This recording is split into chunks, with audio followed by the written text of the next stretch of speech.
sitting around doing nothing. There you go. There you go. Hey, Something like that. yeah. Hey. And Ted's even wearing his new Fancy new Maryland Juggernaut shirt. sweatshirt. Yeah, because as this is a episode about college Oh. sports amok, uh, Maryland doesn't have that problem. But go ahead, start anyway. So anyway, welcome everybody to a special episode of the Grumpy Brothers podcast. I'm Chris Ludvigson, joined by Ted. Ted, you always say "Hey Ted" first. Now we've ruined that. But Ted, We've ruined that. Yeah. say "Hey Ted." Hey, Ted. Thank you to our listeners. Please subscribe and listen on Apple Podcasts, Spotify, or Odyssey. Also, please follow us here on Millions.co. We've recently started doing these special episodes to discuss topics that do not quite fit into the weekly episodes. But as our tens of listeners can attest, Ted, Yes. they Yes. need to know our opinion on everything that's happening in the sports world. Why not? Why not? We get hundreds of other people's opinions. Why not ours? Yeah, Ted, I actually got some good reactions today to the Tommy snippet from last week's episode Oh, okay. about him not being able to. Um, He shouldn't broadcast and own the right. team at the same or be a part owner I at the got a same. couple of likes, but then I got one person that basically said, "Stop, just stop." He's just this person used the term. He's just professorial on doing both, and I was like, "Is this person agreeing with me and trying to be funny, or is this person like a real Tommy fan and was wanted me to Well stop well, bashing on could you Tommy?" could you tell if they were if their comment came from New England somewhere? No, I'm not that good enough, so I can't Yeah, figure that okay, out yet. okay. Yeah, because I wonder if that maybe it's the same guy who oh, no, that was a sports writer who said Derek Jeter didn't belong in the Hall of Fame Wow, yeah. because he was a Yankee. I did have one person push back on our Brock Purdy discussion when he got his $50 million contract. This person basically said, hey, he's the reason that they're a great team, something to that effect. But How I long try, ago that was a while ago, right? Or yeah. Well, every so often we get some responses to our posts. Ted, um, I tried to split the reaction down the middle today in my response about the Tommy reaction, and my response to him was, when he says professorial in both, I just said, yeah, maybe so, but if he weren't yeah. Tom Brady, would the NFL allow it? Question mark. No. No. Well, I mean, they're allowing Troy Aikman to be involved with the Miami Dolphins GM search. So, I guess if you win a couple of Super Bowls and you're on TV, they I guess things can happen. It'd be Yes. curious to see if Tony Romo could get away with all this because he didn't win anything. How about Chris Collingsworth? If the And Cincinnati Bengals invited him to be the GM, well, he couldn't. I mean, because Matt Ryan is out already on CBS because he took the job with the Falcons. But that's a day to day. That's an everyday job. This is yeah, not. yeah. I mean, Tom is a part owner. I think he dabbles. I don't. Yes, I think he just shows up and I don't even know. I until I see him wearing the silver and black. I'm not. yeah. A little silver and black Lapel label, or something. lapel pin. Anyway, Yeah. we've gotten way off the topic, Ted, because the Yeah. topic Okay. tonight is college football, as you attested with your Juggernaut sweatshirt on Well, it there. wasn't just college football, it was college basketball too, because Maryland hadn't won a game in the Big Ten all year either. So, But Ted, uh, Ted, I've told you how much I'm a fan of Buzz Williams. it's not. I'm not mad at him. They lost the big guy right out of the gate, right before the Big Ten season started. I don't think he's playing yet. And you take a team that they only have one or two guys from last year's roster on the team, and but I don't think either of them play or they play I was very I was much. watching a little bit of them out on the West Coast against USC last night, Yeah. and the announcer or the broadcaster said when Buzz took the job, he asked when he could have the first team meeting, and the athletic director said, "Well, you can schedule it anytime you want. Nobody's going to show up because there's nobody on the team." They've all left. Not a great start.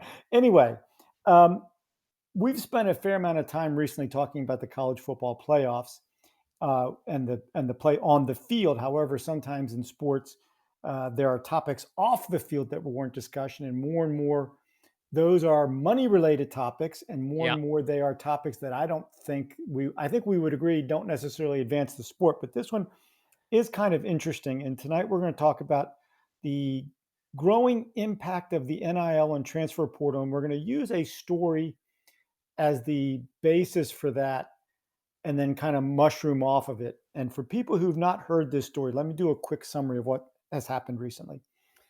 There's a young man named Damon Williams Jr.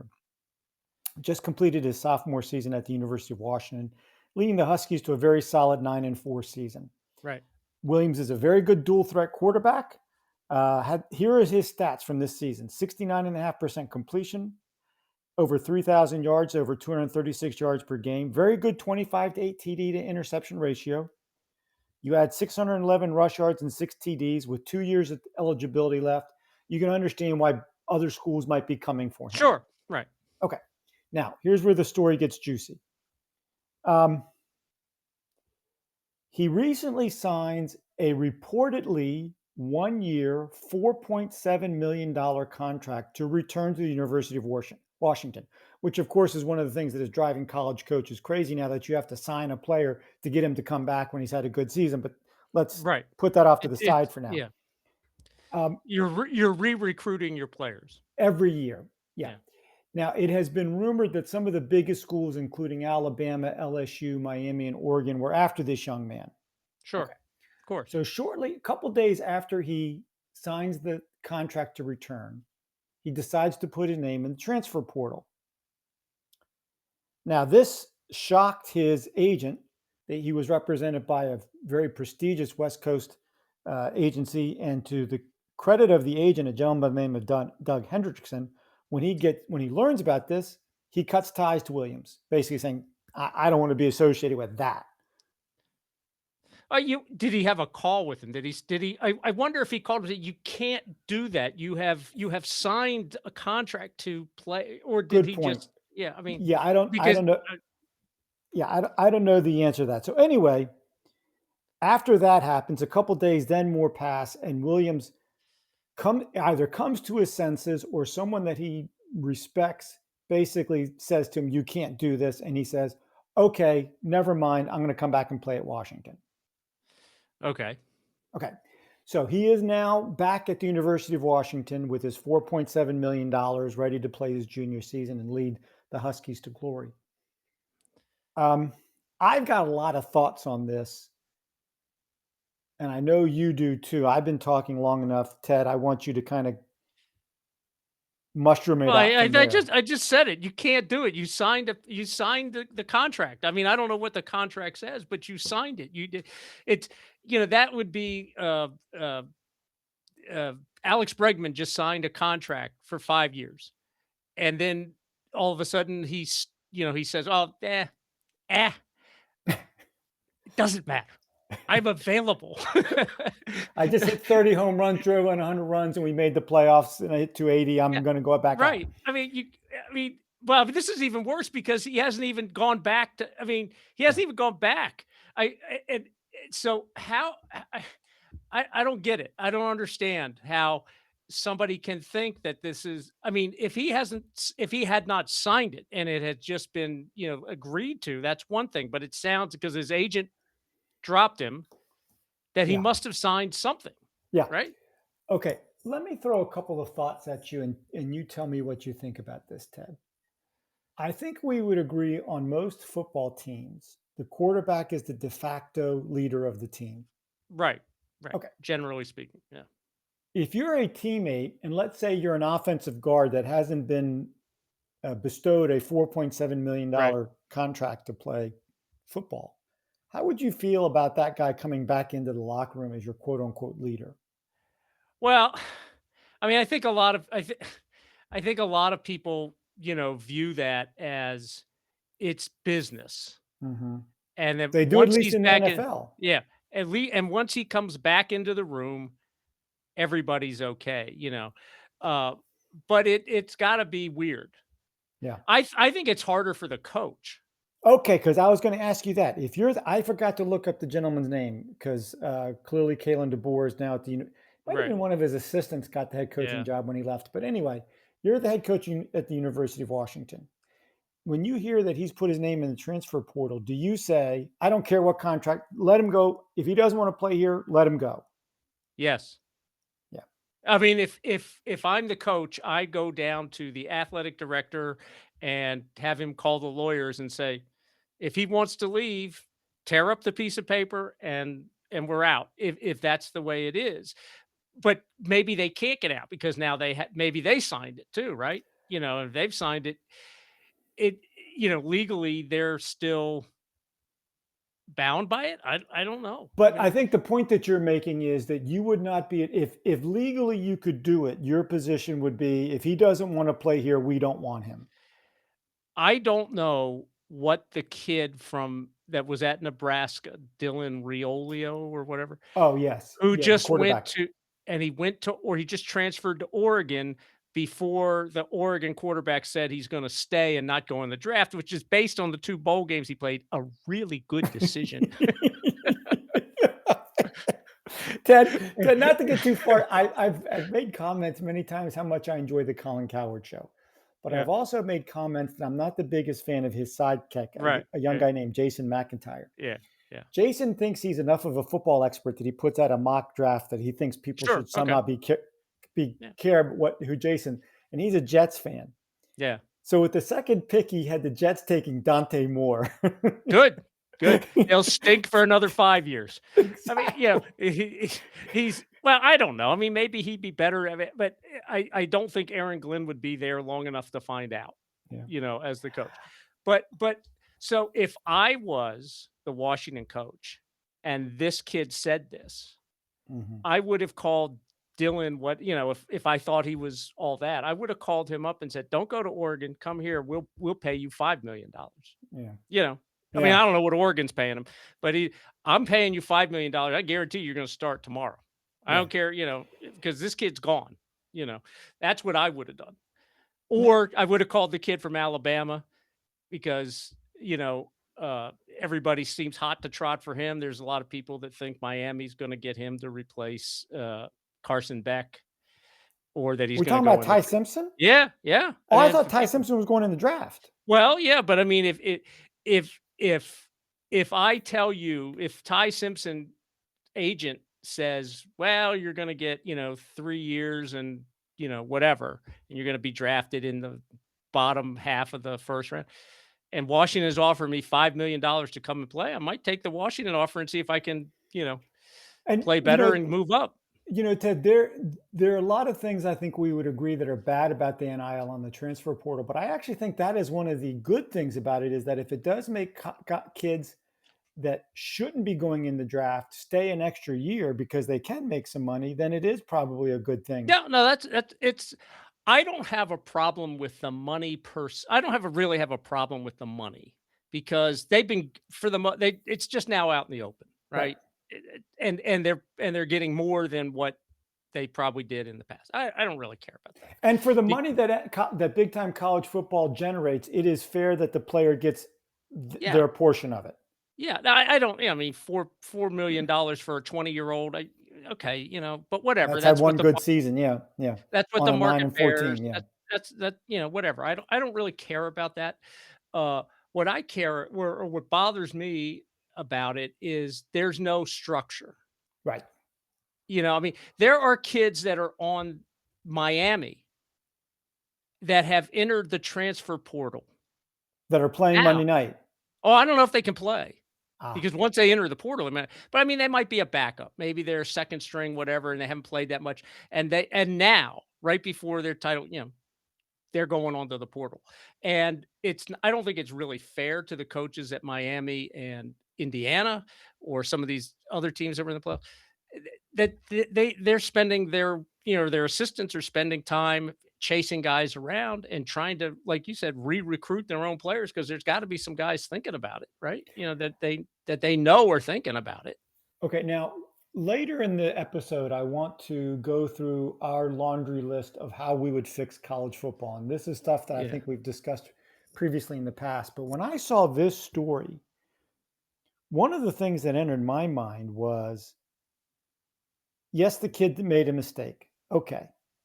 He's a kid. He's a 20-year-old kid. 20-year-old kids Right. make mistakes. What I'm a little bothered by is if you're running the Alabama program or the Right. Oregon, and they made an offer to this kid.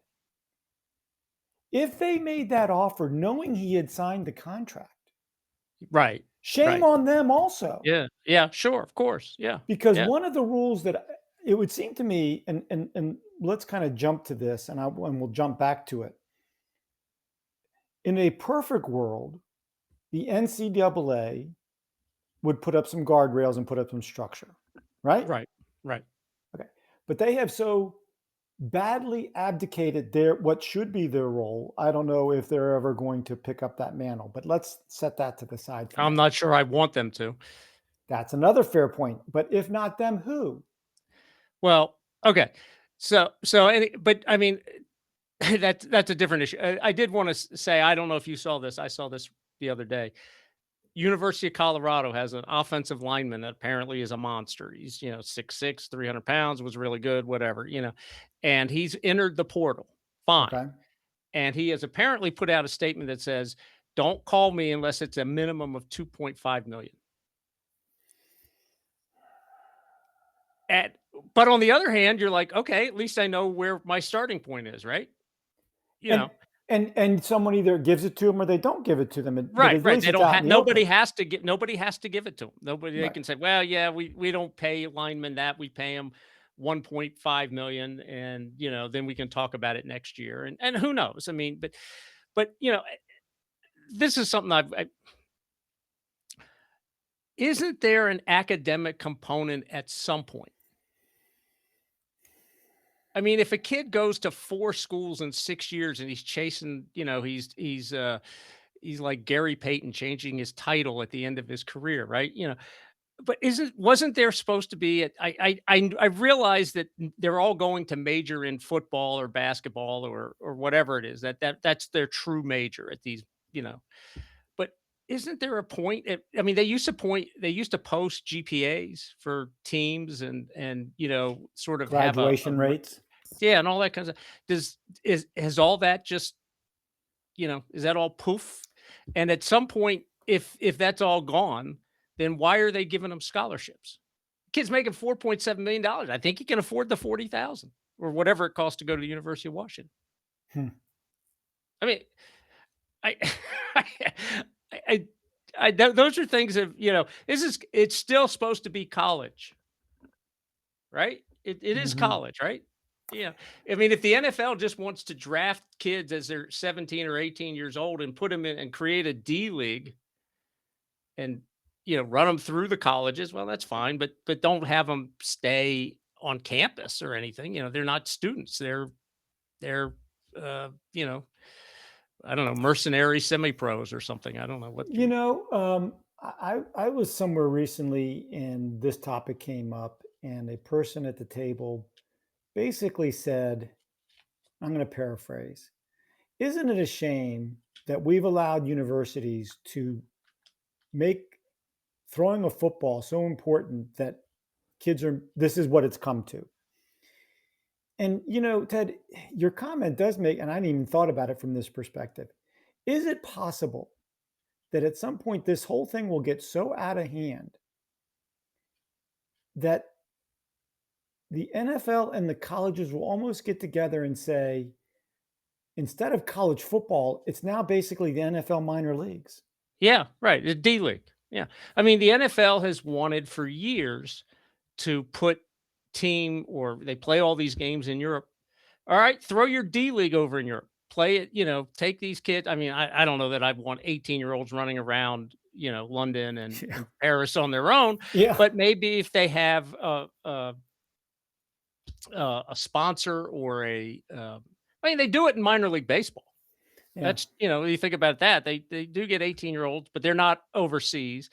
But I mean, something's got to change because I thought, honestly, I've thought for a while that the NCAA was going to go away for major college football, and it was just going to be their own thing. They were Yeah. just going to do whatever they wanted. Yeah. I've thought for a while that eventually you're going to end up with the SEC and the Big Ten basically taking what other schools are still out there as viable big time Right, college right. football programs, and it's basically become like the AFC and the NFC in Yeah, the you'll have a NFL, north and a south or something. Yeah, however you want to right. refer to it, Yeah, and you'll have these two 25 to 30 team behemoths so that you have about 60 teams that Right. legitimately can win the big boy title, and then Right. everybody else plays. So like Maryland and Rutgers and Virginia Tech and North Carolina State, these schools play for the old college football title.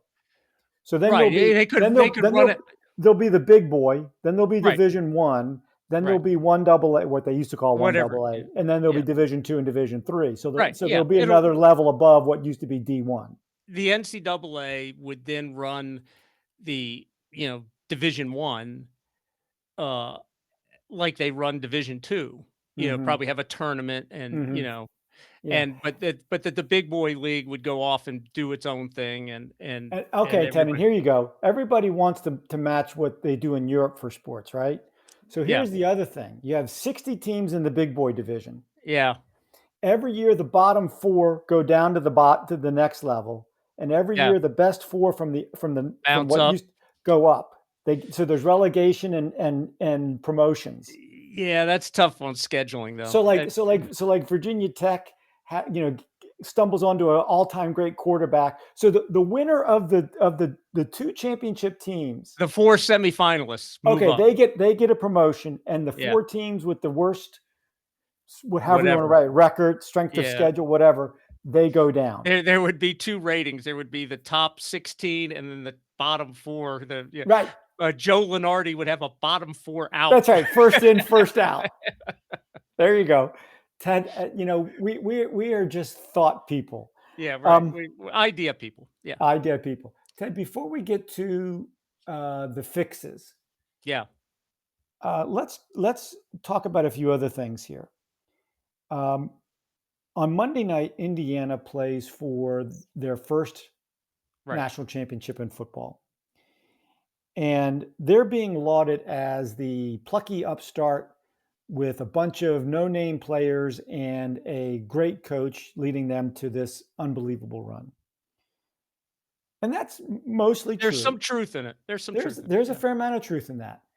But then it's come out that Indiana alum who did not go to college football games when he was at Indiana, Right, Mark right. Cuban, has now ponied up. And I didn't find out exactly amount how much he's ponied up, but he basically said he's going to think about it the way an NBA looks at their salary cap. That when the right player comes along, We're just gonna his blow money through will the be cap. used for Yeah. like the big time quarterback, whatever. Right, But right, basically, his theory is, hey, this thing's really going good now. Let's keep this humming along. right. So while Indiana is this great story, they're not immune to the realities of what college sports are these days. No, yeah. No, of course. I mean, it's money. They're paying and the other thing is I saw uh, like a breakdown of their roster, and they have a ton of guys that are in their 5th and 6th Yes. years. Yes. So, when like last week I was lauding them on our regular show about how disciplined they are and all that. Mhm. Yeah, they're 25, they're 26 years They're old, they're grown men. grown men. They're grown men. They know how not to jump the snap count. They know what their assignments are. It becomes a lot easier to understand why and I don't know how maybe I don't know 15 or 20, I have no idea, came from James Madison, played for a year or 2 down there with the coach and then just moved up here and now they're there 2 more years with him there. So There's one other important part I think from Indiana's perspective, which is that Signetti spent time coaching at Alabama with Saban. right. And when you hear him talk, he's got a lot of Saban in him of basically focus, discipline. And one of the things I've heard Saban say all the time, is that mediocre people don't like high achievers and high achievers don't like mediocre people. And I heard Signetti say a version of that, and Yeah, that right. basically he's after a certain type of person. Whether you can run a 4.40, I think is less important to him than whether you have a certain mentality about how you want to go about things. Well, that may be true too, but it also helps when they're 24 and 25 years old because you know what they are now. Yeah. You know who they are. They may have done all the dumb stuff for somebody else Yeah. and now Yeah. they're the better version of themselves. So Okay. Now, he's getting more of a finished product. So, as I mentioned a little while ago, there are some advantages to the NIL and the transfer portal. And one of them is the following. Since 2006, Ted, 17 football seasons and championships, 13 of those 17 came from the SEC, Wow. Okay. including Alabama winning six, Georgia and Florida each won two each. The the other four championships, one was Ohio State, one was Florida State with our guy Jameis, and twice with Clemson. Okay, Right. so in Okay. 17 seasons, you had um, a total of nine teams winning, and the only team above the Mason-Dixon line, or above what is really the South, was Ohio State one season. Everything else was Right. Right. Southeast Conference, Florida State, and Clemson. And So they were one the ACC, so it was all right, kind of Southern, right? Yeah. right. And so one of the things I agree with Colin Coward on about from a football standpoint is that when you have that happening, you run the danger of the sport becoming very regionalized and not having a Yes. national feel to it, and that loses its television Yes. Yes. um, viability. Or if it's not an It if people in California are not interested in watching because it's just Alabama and Georgia, or Alabama and Clemson every year and every year and every year, TV or networks don't like that. or just it's just 2 teams from the South. Doesn't have to be, Right, Georgia and Florida State or whatever it is. It's just right. 2 teams from the South. We're not in it, so we've lost interest. Yeah. With this upcoming final with Indiana and Miami, you will have a third new national championship team in the last 3 years, Yeah. and all six of the teams, none of them have they've been all six different teams in the Right, right. final. Yeah. Okay, so that's a good thing. It is. Here's Yes, it is a good here's thing. the, so the, and I think what the NIL and transfer portal are doing is the other thing is one with NIL legitimate, and you made the point earlier, now legitimizes paying players. So in the past, it has been generally regarded that the SEC schools, it was the $100 handshake. Yeah, uh, the put, like take the kid out to dinner and go and the coach drops a wad of money on the table and says, "Figure out the bill," and then Yes, walks away. yes, yes. And so the slogan that the SEC uses on its TV promotions of it just means more. Maybe that's where it came from. But Right, yeah, anyway, yeah. so now you've got all schools that can legitimately play their school. And the other thing with the transfer portal, it stops schools from like Alabama and Georgia from stockpiling players. So Right, their that's second and right. third team players are no longer better than everybody else's first team.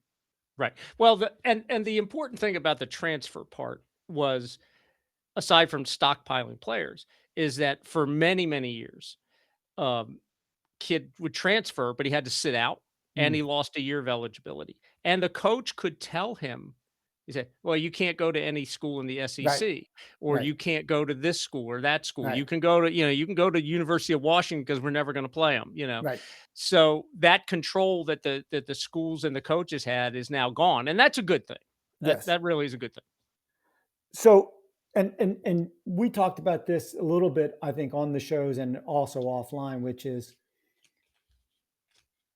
a lot of our understanding. Again, I'm not an Alabama expert or a Georgia expert, but it's our understanding that a lot of the big donors to schools in the South are guys that own a chain of car dealerships, and they're very successful and they have more Right, money than you and I have. But it's not the same as being in Washington and having Microsoft and Nike to help fund right, you, or right. being in at University of Michigan where you have some really high academic achieving people that have graduated from those schools that then come back and donate significant amounts of money. You now have billionaires funding certain schools as opposed to millionaires funding Alabama and Georgia and some of those other schools. Well, your example of Indiana and Mark Cuban fits that. I don't know if he's a billionaire, but he's pretty Oh, close. And oh, yeah, he's definitively a billionaire. I Definitively. guess after he sold the Spur or after he sold the Mavericks, yeah, he Yeah, would have to be. Yeah. yeah, yeah. So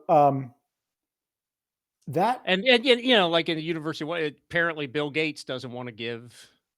It's not he doesn't have to, but that's not of interest to him. Or mm, University of Washington might have tons of more money. Who knows? yeah. Well, just the Nike affiliation alone makes Oregon going to Yes. make Right. Oregon a player for the foreseeable future as long as they have a Right. solid coach. Um, so I think we agree that it needs guardrails. It does have advantages. Now let's talk about the guardrails. And I was starting to get to this when I mentioned other teams that might know that might make an offer on a kid after they should know that he signed a deal. So it would seem to me that at the absolute minimum, the NCAA could put up some type of online register or registry that says John Smith has now signed a 1-year contract at the University of Alabama. And then it goes up on that. And so then if a team makes an offer on a kid after his name is in that registration, that school gets penalized. Well, but I mean, okay, that sounds great, but that offer is not going to be on the table. That's going to be under the table. Then they have to get caught and it has to be proven. So, yeah, but I mean, you're right. There should be some sort of regulation. We can we can say any kind of rules that you want. But the thing is, at some point, because of the way the world is now, and it if you're looking at pro sports has the same model of all of them. They have the play or they have the owners with the commissioner representing them, and the players have a union with a Mm, union rep. Now, mm. how do you first of all, is the director of the NCAA the owner? Is he going to represent the schools? I don't think the Big Ten and the SEC want that. No. So you have to. So would you then hire a guy to be commissioner of Yes. college football? Yes. Nick Saban.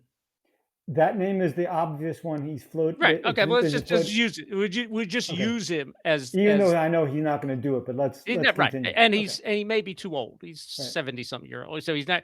I mean, he might do it. He might be great for a 3-year term, just to get the ball rolling, Yeah. right? And then you would have to have some sort of legal, representation to, but how are the players represented? How do you represent players? Because they're only there for 4 or 5 years. Hmm. And at some point, even if you can come up with a plan, which I would say would be, you know, get a couple of ex players, recently graduated players, Hmm. maybe a couple of current players. And I don't know how you pick them from the, you know, 700 or 800, but whatever. Uh, you maybe you pick the Heisman Trophy candidate, the Outland Trophy winner. I don't know. But then you have to have some sort of representation for them, legal representation for them that can Yeah. negotiate what they're doing. Hmm. And then what are they? It's not a union. Well, I guess it could become a union, but what is it a coalition of whatever it is? So let's say you do that, and then you come up with a set of rules. Everybody has to, Mm. so then every player when they come in from high school has to sign that or they Mm. can't play, right? Hmm. Hmm. And then how many legal challenges will there be to this clause and that clause? I mean, Hmm. it'll take a while to work, even if you come up with something, and I think you could come up with something that's fair to Hmm. both sides Hmm. reasonably quickly. I Hmm. don't think it's that hard. But there's going to be legal challenges to it. But at the end of the day, if you use pro sports as a model, the owners still run the league. You Hmm. have to accept players have to accept the fact that they are not the ultimate. Mm. They're not the ultimate boss, right? Yeah. Yeah. I mean, I heard this. I was talking to a friend of mine about this. He's been in that world a little bit, and he was telling me a story. And he said that the lawyer that represented the owners, or somebody that was telling players, and this is a great line: "You have to wear a collared shirt to play at this golf course." Hmm. And that's where that's at some point you have to have that rule. You have to wear a collared shirt to play. That's it. Hmm. So whatever the rules are, and we Hmm. can, you and I can come up with rules, and Hmm. we have, right? We Hmm. came up with. I mean, do you still have? Uh, Well, the four that I think we've agreed to, there definitely has to be a salary cap. Yeah, yeah, Okay. something. I think we're okay with each player gets basically one free transfer. Yes, yes. Yeah, because they're 18 years old, they make mistakes. Yeah. After that, if you transfer a second time, you You have to gotta then sit pay. out a season. Well, I would say either sit out a season or you have no scholarship. You pay because Okay. you're moving for money, Okay. right? Yeah. So, but the school also loses that scholarship. The school can't then just Mm. give it to somebody else. Mhm. Yeah, they can give it to somebody else. They can give it to a student that's actually going to go to school. That would Mhm. be to the football coach. That might be punishment enough. Well, and then I think you want to limit it to 2 transfers. Each player gets Yes, 2 transfers in their career, and well, the they have a final piece 5 year career like they used to have. and a 5-year window. 5 year window. Those are the guardrails. Right, Definitely a salary cap, free first transfer. After that, there's some penalty for the second transfer, right, and you're limited to 2 transfers total, and you right. get a maximum of 5 years to play college football. And and Unless I you have mean, some kind of huge or 2, like, let's say your junior your sophomore year, you suffer a season-ending injury in the first play of the game, and then in your senior year, you suffer another one in the first play of the senior year. Okay, if you get a 6th season then because you've had 2 legitimate season-ending injuries. you start rolling down that path. It becomes I get what you're saying, but it does become a little. Uh, I mean, because like Okay, okay, maybe you say you get a 6-year only if you finish your 4-year right, college degree. okay, right, So yeah, if you finished your 4-year degree and you've had legitimate injury issues, we'll give you a 6th season. and the other it might be the only way they get a 4 year degree is because they're sitting around not playing, But in but 5 years, and Ted, yeah, if you've had 2 lost seasons, you should have plenty of time to go to class and get your work in. yes, and I think there has to be for the schools as part of the guardrails, there has to be, and good for the kids too, is there have to be some sort of academic credentials or Mm. requirements at some point.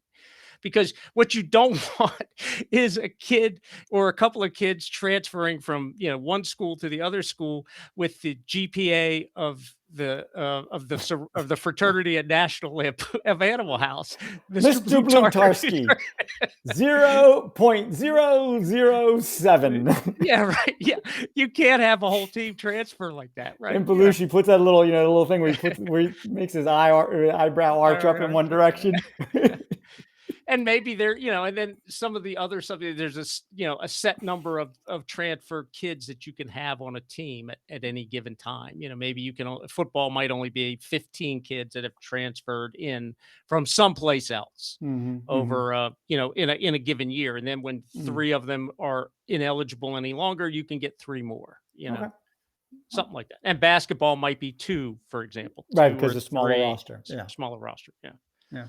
I mean, we spend all this talking about football, but basketball is just as bad, if not worse. I mean, we're taking Maryland as an example.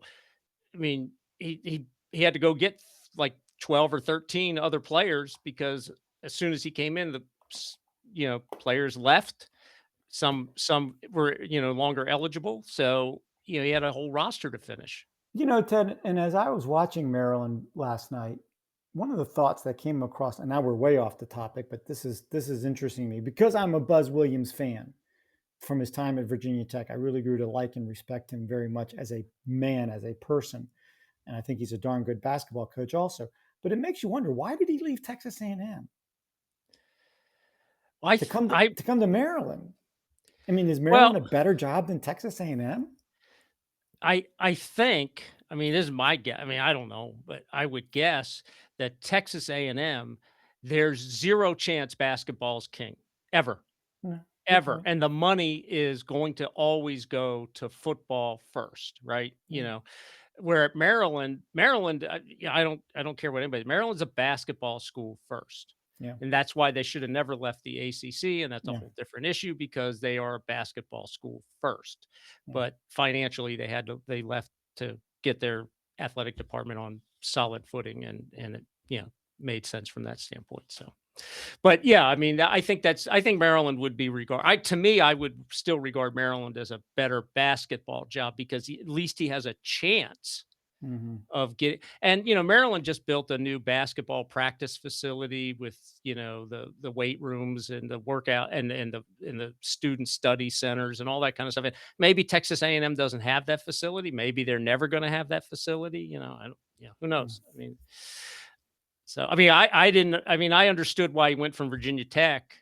To Texas A&M, yeah, that It decision made made complete sense. sense to me. Yeah. But yeah, I there's a part of me like, I mean, he hadn't made Texas A&M a top 10 team, but they were constantly in that top 25. They were Yeah. constantly Right. making Yeah. the tournament. They always had two or three players that were good enough that could make a good team.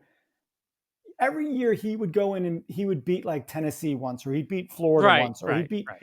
he'd beat one of the big boys at least once a year in the SEC. And so you knew he had a good team, maybe not a great team, but I don't know, maybe to your point, he looked at it and said, I'm never going to get all the resources that I need, but I don't know. I don't know. It'll be I mean, I'd really love to ask him why he made that decision from a well, career standpoint. yeah, I just think that it's the resource allocation is going to be better at Maryland than it is at Yeah. Texas A&M for the basketball team. But that's yeah. Well, let's go ahead and wrap it up. We've now run about 45 minutes on this. Oh, So that was a good conversation, almost as long as a normal episode. That's definitely why we had to make this a standalone topic. So thank you to our fans for listening. I'm not quite certain if we accomplished what we wanted to with testing the online streaming of this, but we'll figure that out. We'll keep working on it and go from there. We're going to continue to record here on millions.co. So continue to follow us here. Also check us out on all of our social media platforms. We will put this up on YouTube. We will also be on Instagram, X, and Facebook. You can also email us at grumpybrothersports@gmail.com. It sounds like, looks and like you I have did something. I didn't I'm very proud of both of us, but myself in particular. I don't think I really insulted the NCAA tonight. I know Are I you sort proud of of in a yourself, left.